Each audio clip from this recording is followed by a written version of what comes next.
So hi, my name is Patrice Desilets and I'm the creative director of Assassin's Creed 2 here in Montreal. Well, I know there was a lot of rumors of where Assassin's Creed would go next. So after the Third Crusade, we picked up not the French Revolution, didn't pick the Mayan or the Samurai. We picked Italian Renaissance, and we picked it because we felt that it was one of the most fascinating moments in history. Italy during Renaissance and even today is one of the most beautiful countries in the world, and we felt like we could reproduce those beautiful cities with our Florence and Venice in 3D, and would just be a perfect fit again for Assassin's Creed 2. When we went to Italy, first we had an Italian guide with us telling us, okay, this building is Renaissance, this one is medieval, and this one was built only like 100 years ago. So we could really, in our research, do the difference between the architecture. And then doing our research, we could also say, okay, this building was not exactly like it is now. If I take an example, the facade of the Duomo in Florence wasn't built at the time.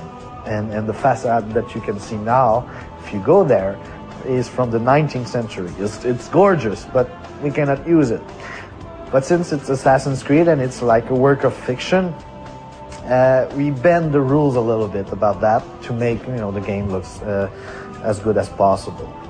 So if I can summarize the story of Assassin's Creed 2, it would be the story of Ezio Auditore di Firenze, a young noble during the Italian Renaissance in Florence, who something happens to him at the beginning of the story, and he will have to learn how to become an assassin if he wants to survive and if he wants to avenge his family.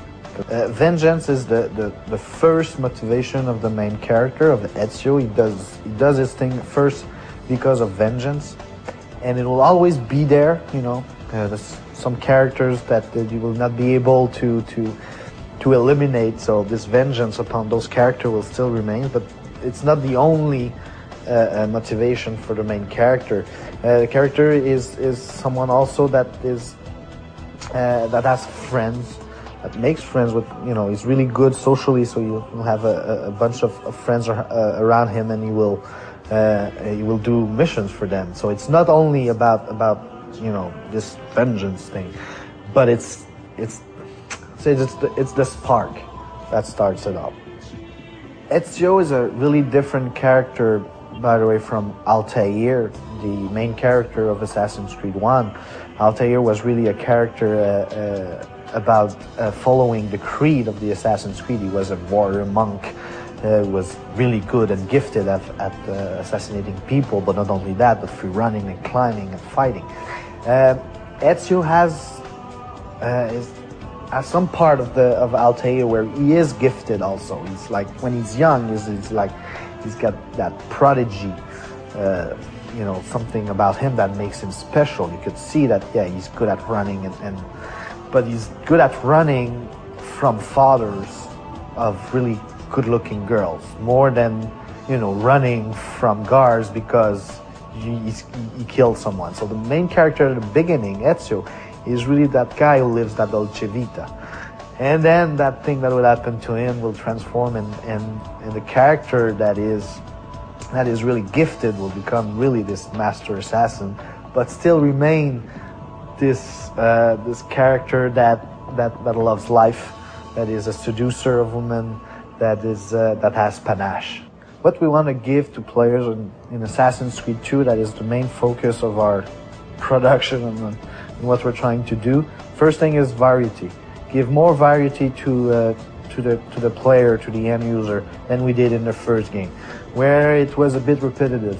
And this time around, it's all about changing the experience, changing the amount of missions we're giving to the player, being a lot more Hollywood-like than we were in the first game, changing the pace, surprise the player with different gameplays, and etc., etc. So really, more variety is the main focus of Assassin's Creed 2.